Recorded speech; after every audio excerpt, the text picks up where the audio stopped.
राधे राधे। आप सभी को नमस्ते, गुड मॉर्निंग।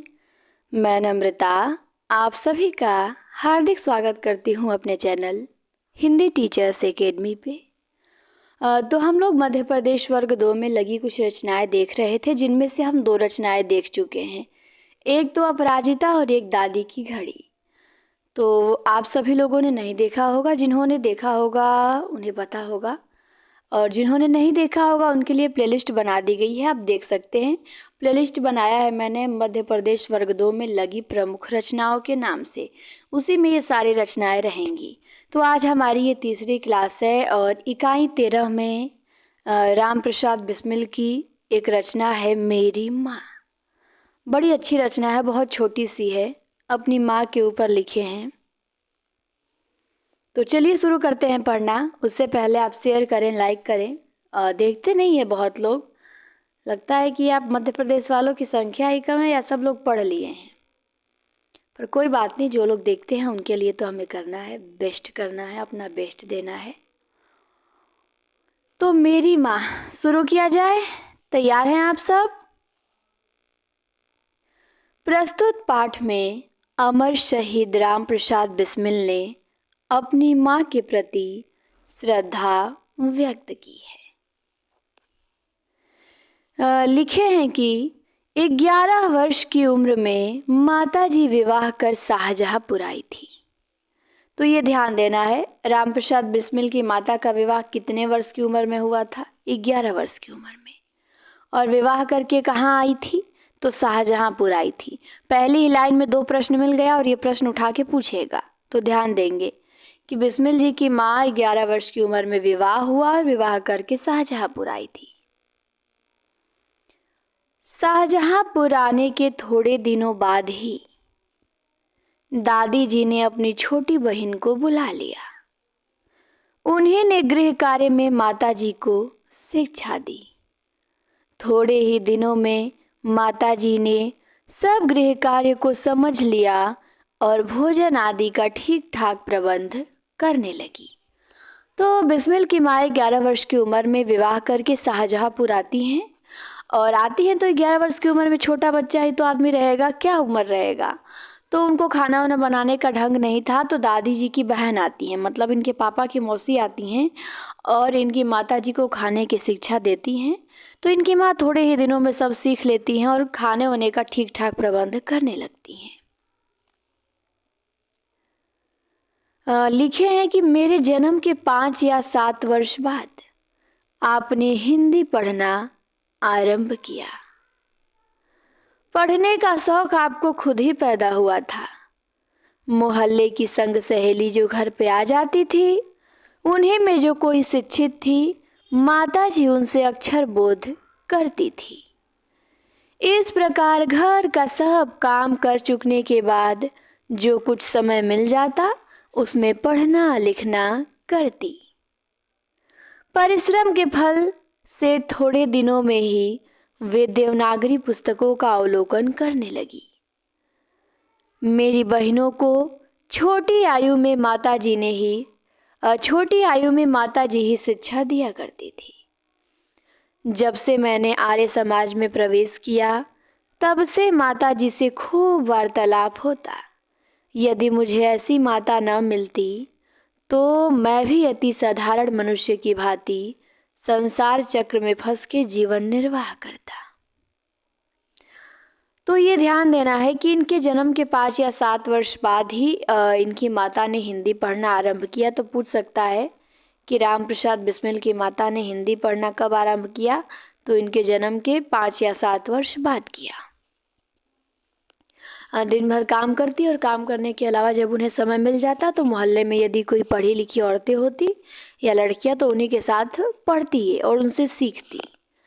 फिर ये क्रांतिकारी हो गए, आर्य समाज ज्वाइन कर लिए। तो फिर इनकी छोटी बहनों थी, उनको वो घर पे ही अपनी शिक्षा दिया करती थी। तो ये बता रहे हैं कि अगर मुझे ऐसी माता न मिली होती तो मेरा ये ऐसा जीवन संभव नहीं था, मैं संसार चक्र में फंस के जीवन निर्वाह करता। कहते हैं कि शिक्षा के अतिरिक्त क्रांतिकारी जीवन में भी आपने मेरी वह सहायता की है जो मेजनी को उनकी माता ने की थी। तो ये पूछा जा सकता है कि अपनी माता की तुलना इन्होंने किससे किया है? तो मेजिनी की माता ने किया है, मेजिनी की माता से किया है। ये ध्यान देना है। फिर देखिए, यथा समय मैं उन सारी बातों का उल्लेख करूंगा। माताजी का सबसे बड़ा आदेश मेरे लिए यही था कि किसी की प्राणी हानि न हो। उनका कहना था कि अपने शत्रु को भी कभी प्राणदंड न देना। आपके इस आदेश की पूर्ति करने के लिए मुझे मजबूरन 2-1 बार अपनी प्रतिज्ञा भंग भी करनी पड़ी थी। कहते हैं कि जन्मदात्री जननी, इस जीवन में तो तुम्हारा ऋण परिशोध करने के प्रयत्न करने का भी अवसर न मिला। इस जन्म में तो क्या, यदि अनेक जन्मों में भी सारे जीवन प्रयत्न करूं तो तुमसे ऋण नहीं हो सकता। जिस प्रेम तथा दृढ़ता के साथ तुमने इस तुच्छ जीवन का सुधार किया है वह अवर्णनीय है। कहते हैं कि जन्मदात्री जननी माता, यदि मैं तुम्हारे ऋणों को उतारना चाहूं तो इस जन्म क्या मैं कई बार जन्म भी लूं तो भी मैं उनसे मुक्त नहीं हो पाऊंगा जो तुम्हारे मेरे ऊपर उपकार किया है। जिस प्रेम तथा दृढ़ता के साथ तुमने इस तुच्छ जीवन का सुधार किया वह अवर्णनीय है, उसका वर्णन नहीं किया जा सकता। कहते हैं कि मुझे जीवन की प्रत्येक घटना स्मरण है कि तुमने किस प्रकार अपनी दैवी वाणी का उपदेश करके मेरा सुधार किया है। तुम्हारी दया से ही मैं देश सेवा में संलग्न हो सका। धार्मिक जीवन में भी तुम्हारे ही प्रोत्साहन ने सहायता दी। जो कुछ शिक्षा मैंने ग्रहण की उसका भी श्रेय तुम ही को है। जिस मनोहर रूप से तुम मुझे उपदेश करती थी उसका स्मरण कर मूर्ति का ध्यान आ जाता और मस्तक नत हो जाता है। तुम्हें यदि मुझे ताड़ना भी देनी हुई होती तो तुमने प्रेम भरे शब्दों में यही कहा कि तुम्हें जो अच्छा लगे वह करो। मतलब जब इनकी माता गुस्सा होती, ताड़ना भी देना रहता तो वो यही कहती, इससे अधिक नहीं कहती। ठीक है, तुम्हें जो अच्छा करो वही करो। फिर कहती किंतु ऐसा करना ठीक नहीं, इसका परिणाम अच्छा न होगा, ये भी बता देती बाद में।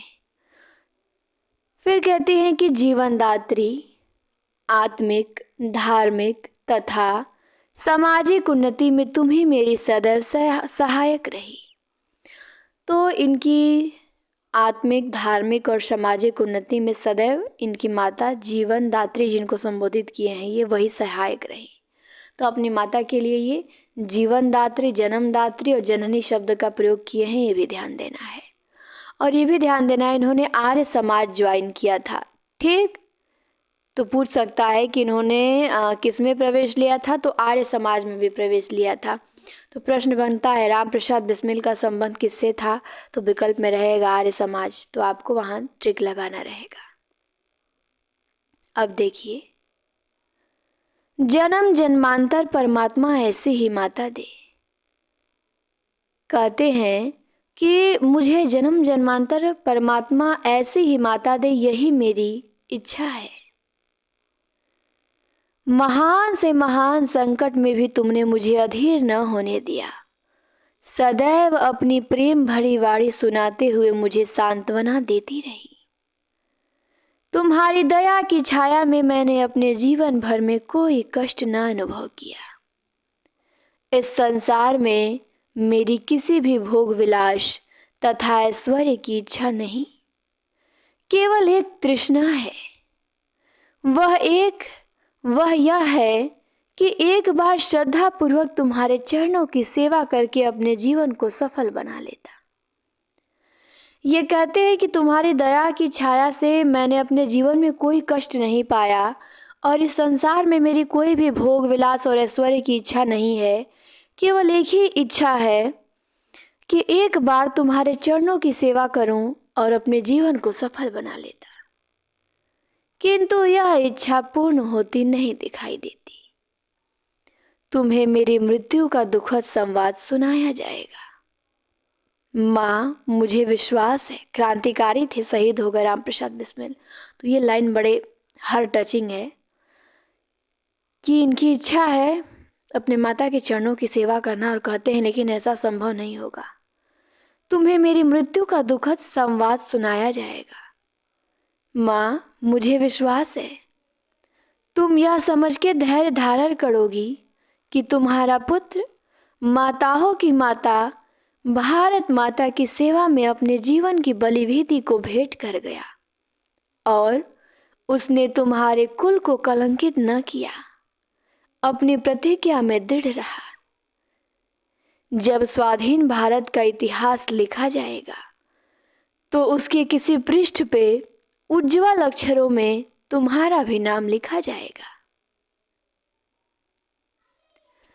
कहते हैं कि गुरु गोविंद सिंह जी की धर्म पत्नी ने जब अपने पुत्रों को मृत्यु का संवाद सुना था तो बहुत हर्षित हुई। बताते हैं, अब मोटिवेशन अपनी माँ के लिए कहानी बताते हैं कि जब गुरु गोविंद सिंह की धर्म पत्नी को उनके पुत्रों की मृत्यु का संवाद सुनाया गया तो वो बहुत खुश हुई और गुरु के नाम पे धर्म रक्षार्थ अपने पुत्रों के बलिदान पे मिठाई बांटी थी। जन्मदात्री वर दो कि अंतिम समय में भी मेरा हृदय किसी प्रकार विचलित न हो और तुम्हारे चरण कमलों को प्रणाम कर मैं परमात्मा का स्मरण करता हुआ शरीर त्याग करूं। राम प्रसाद बिस्मिल। हाँ, तो बहुत अच्छी कहानी मेरी माँ, लेकिन अंत में आते आते बहुत भावुक वाला था कहानी कि मतलब वो फांसी की सज़ा हुई थी उनको, राम प्रसाद बिस्मिल शहीद हो गए। यहाँ पे दिया भी है, गोरखपुर जेल में उनको फांसी हो गई थी। तो ऐसे ऐसे क्रांतिकारी रहे हैं देश को आज़ादी दिलाने में। और कुछ लोग कहते हैं देश 2014 के बाद आज़ाद हुआ है। कम से कम उठा के 7 की किताबें पढ़ लिए होते, कक्षा 6 की किताब है तो उन्हें पता चल गया होता कि देश अंग्रेजों की दी हुई भीख नहीं है, देश इस देश के शहीदों की कुर्बानियों से आज़ाद हुआ है। देख लीजिए कितनी भावुक है।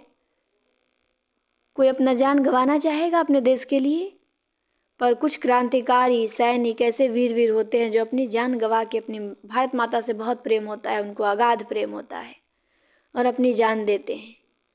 तो ये छोटी सी कहानी है पर बड़ी अच्छी कहानी है। इसमें 2-3 चीज़ आपको ध्यान देना था, लेकिन कहानी के आनंद के साथ हमको ये नहीं भूलना है कि हमारे पेपर में यहाँ से प्रश्न भी बनेगा और फिर इसी को पढ़ के, इसी से प्रश्न करके आप सेलेक्ट होंगे और जाके अपने स्कूल में अपने बच्चे को यही पढ़ाएंगे आप। कितना अच्छा लगेगा सोचिए। कुर्सी पे बैठेंगे आराम से, कहेंगे चलो बच्चों आज हम पढ़ेंगे राम प्रसाद बिस्मिल की कहानी मेरी माँ, और बच्चों को सिखाएंगे कि कैसे देश आज़ाद हुआ, देखिए कितना त्याग किया गया। तो वही बच्चे बड़े होंगे, शिक्षित होंगे, तो वो आगे जाके ये सब उल्टी सीधी बातें ना करेंगे कि देश हमारा अंग्रेज़ों की दी हुई भीख है। कुछ अनपढ़ लोग हैं जो प्रचार करते रहते हैं, तो कक्षा 6 की उनको किताब ये भेंट में देनी चाहिए कि पढ़ लीजिए। निस्वार्थ प्रेम होता है अपने देश से और बलि चढ़ा दी जाती है खुद की। तो यही थे हमारे राम प्रसाद बिस्मिल की कहानी मेरी माँ। तो पहले हम थोड़ा सा यहाँ इनका दिया है शॉर्टकट में जीवन परिचय, उसको भी देख लेते हैं। दिया है कि भारत के अमर क्रांतिकारियों में श्री राम प्रसाद बिस्मिल का नाम विशेष रूप से उल्लेखनीय है। इनका जन्म सन 1897 को शाहजहांपुर जिले के खिरनी बाग मोहल्ले में हुआ था। तो ध्यान देना है, राम प्रसाद बिस्मिल का जन्म कहाँ हुआ था? 1897 में शाहजहांपुर। ब्रिटिश सरकार का विरोध करने पे 19 दिसंबर सन 1927 ईस्वी को इन्हें गोरखपुर जिला जेल में फांसी दी गई। तो ब्रिटिश सरकार के द्वारा, अंग्रेज़ों के द्वारा इनको 1927 में गोरखपुर जेल में क्या कर दी गई? फांसी दे दी गई। जो क्रांतिकारी थे उनको अंग्रेज फांसी दे देते थे कि अगर ऐसे ही सब बढ़ते जाएंगे तो फिर देश के सभी लोग एक हो जाएंगे, सबके अंदर ये जोश आ जाएगा, ऊर्जा आ जाएगा, फिर अंग्रेज़ों की क्या औकात उसके आगे। तो वो डरते थे, तो इसीलिए इनको रोकने के लिए फांसी दिया जाता था, इनको प्रताड़ित किया जाता था। तो ये भी ध्यान देना है कि इनको फांसी कब हुआ? 1897 में इनका जन्म हुआ 1927 में मात्र 30 वर्ष की उम्र में इनको फांसी की सजा हो गई और गोरखपुर जिला जेल में फांसी दी गई थी, ये भी ध्यान देना है। क्रांतिकारी होने के साथ साथ वे साहित्यिक रुचि के धनी और सफल रचनाकार थे। इन्होंने आत्मकथा, जीवनी, उपन्यास, समीक्षा, लेख, अनुवाद, कविता आदि अनेक विधाओं में लेखनी चलाई। इनकी प्रमुख रचनाएं हैं निज जीवन की छटा, मन की लहर, बोलसेविकों की करतूत और कैथोराइन इत्यादि। तो इनकी रचनाएं भी ध्यान देना है। निज जीवन की छटा है, मन की लहर है, बोलसेविक की करतूत है, कैथोराइन है। और इनका जन्म 1897 में, निधन 1927 में हुआ था और गोरखपुर जेल में इनको फांसी दी गई थी। शाहजहांपुर में जन्म हुआ था। अब शब्दार्थ देख लीजिए। शब्दार्थ हैं नितांत। नितांत मतलब एकदम या बिल्कुल। सदृश मतलब, सदृश का अर्थ होता है समान। अक्षर बोध मतलब वर्ण ज्ञान। अवलोकन मतलब देखना या निरीक्षण करना। वार्तालाप मतलब बातचीत। मेजिनी मतलब, मेजिनी कौन थी? तो मेजिनी सन 1805 ईस्वी में इटली में जन्मे महान देशभक्त व क्रांतिकारी थे। तो यही तो तुलना किए हैं, अपनी माँ की तुलना मेजिनी की माँ से किए हैं। तो मेजिनी कौन था यहाँ पे दिया गया है। ये प्रश्न जरूर बन सकता है अगर इस कहानी से प्रश्न उठाया तो। मेजिनी कि एक तो अपनी माँ की तुलना मेजिनी की माँ से किए हैं, और मेजिनी कौन था? तो सन 1805 ईस्वी में इटली में जन्मे महान देशभक्त व क्रांतिकारी थे। और निर्वाह मतलब पूरा किया गया या गुजारा। जन्मदात्री मतलब जन्म देने वाली। परिशोध मतलब ऋण आदि का भुगतान या चुकता। उऋण मतलब ऋण से मुक्त। अवर्णीय मतलब जो वर्णन करने योग्य न हो। संलग्न मतलब चिपका हुआ, लगा हुआ। श्रेय मतलब यश। ताड़ना मतलब सुधार के उद्देश्य से मारना। जब कोई हमको सुधार के उद्देश्य से मारता है तो उसे हम क्या कहते हैं? ताड़ना कहते हैं। तो ये भी ध्यान देना है, ये भी अच्छा है। फिर देखिए क्या दिया है। परिणाम मतलब फल। सांत्वना मतलब ढाढ़स बांधना या तसल्ली देना। तृष्णा मतलब अप्राप्त वस्तु को पाने की तीव्र इच्छा। बलिवेदी की भेंट मतलब न्योछावर होना। और विचलित मतलब अस्थिर या चंचल होना। तो ये हमारे क्या थे? शब्दार्थ थे। तो इसमें आपको ध्यान देने योग्य क्या क्या बातें थी कि 11 वर्ष की उम्र में इनकी माता का विवाह हुआ और शाहजहांपुर आई। और उनकी माता ने हिंदी पढ़ना कब सीखा? इनके जन्म के 5 या 7 वर्ष बाद सीखा। ये किस समाज से संबंधित थे? राम प्रसाद बिस्मिल तो आर्य समाज से संबंधित थे। अपनी माता की तुलना किससे किए हैं? तो अपनी माता की तुलना ये मेजिनी की माता से किए हैं। मेजिनी कौन थे? तो इटली में जन्मे महान देशभक्त व क्रांतिकारी थे और अपनी माता के लिए जीवनदात्री जननी शब्दों का प्रयोग किए हैं। और इनका जन्म 1897 में, निधन 1927 में हुआ था। जन्म शाहजहांपुर, निधन गोरखपुर जेल में फांसी दी गई। तो बस अगर इस कहानी से प्रश्न बना तो जितना मैंने बताया इसी में से बनेगा। इससे बाहर शिक्षा चयन आयोग नहीं बना सकता है आप लोगों का, जो मध्य प्रदेश में है। इसी में से बनाएगा जितना मैंने बता दिया कि ये बन सकता है। ठीक, तो इसको आप सभी को ध्यान देना है जितना मैंने बताया। यदि आप नोट करते हैं तो बहुत ही बेहतर है। शॉर्ट में अपना एक नोट्स बनाइए। ठीक, मेहनती हैं तो मेहनत कीजिए। बाकी काम करते समय भी आप सुन सकते हैं उसके बाद आपके दिमाग में कुछ तो फिट हुआ होगा, कुछ याद हुआ होगा, तो उसको तुरंत बैठ के एक कापी पे लिख लें। कुछ होती है महिलाएं किचन में भी काम करते समय अपना पढ़ती रहती हैं। बिल्कुल पढ़ना चाहिए, हमें अपने समय का उपयोग करना चाहिए। किचन में ही एक कापी और कलम भी रखिए। ठीक, जैसे कुछ महत्वपूर्ण चीज़ें बताई जाए उस पर नोट कर लिया करिए, फिर अपने काम में लग जाइए। फिर अपना सुना करिए, सुनते सुनते कुछ इकट्ठा हो जाए कि ये लिखना है, उसको लिख लिया करिए। जरूर थोड़ा कि हम एकदम टेबल मेज पे बैठेंगे, अपने रूम में जाएंगे वहाँ तभी पढ़ेंगे। हर जगह चलते फिरते हमेशा पढ़ते रहना है एकदम इसी की धुन। और एंजॉय से पढ़िए, प्रेशर से नहीं पढ़ा जाता है। पेपर है, हमारा जीवन ऐसा है, कितना मेहनत करना पड़ रहा है। सोचिए कि सबसे अच्छा जीवन है आप पढ़ाई में लगे हुए हैं, इससे बेहतर जीवन क्या हो सकता है। कुछ लोग घर के काम ही में सिमटे हुए रह जाते हैं, उनको पता भी नहीं चलता कि टीचिंग की एग्ज़ाम भी कोई होता है, बीएड कोई डिग्री भी होती है। और आप तो जागरूक हैं, जान गए हैं और अपनी पहचान बनाने के लिए आप मेहनत कर रहे हैं। तो खुश होके पढ़िए, एकदम एंजॉय से, कभी निराश होके नहीं पढ़ना है। कितनी भी समस्याएं दुख हो आपके जीवन में, खुशी के साथ पढ़ना है, उत्साह होना चाहिए। उत्साह के बिना जीवन एकदम नीरस है। तो ये सफ़र है, सफ़र का मज़ा लीजिए और पढ़ाई करके लीजिए, पढ़ाई में लीजिए। ये नहीं कि गाने सुन के सफ़र का मज़ा लें, इन प्रतियोगी से बात करके मज़ा लें, नहीं, किसी से बात उत नहीं करना है, दूरी बना के रखना है, अपने में मगन रहना है। अपने टीचर के साथ बात करिए, अपने टीचर की बातें सुनिए, उनको पढ़िए। हाँ, बाकी दोस्तों से बात किया जाता है सफलता के बाद, अभी नहीं। तो चलिए, मेरी माँ हम लोगों ने पढ़ लिया और मैंने बहुत आप लोगों को समझा भी लिया। क्लास कैसी लगी आप सभी कमेंट करके बताएंगे मुझे, और फिर मिलेंगे हम आपसे नेक्स्ट क्लास में। क्लास देखने के लिए आप सभी को बहुत बहुत धन्यवाद। अधिक से अधिक इसको शेयर करें।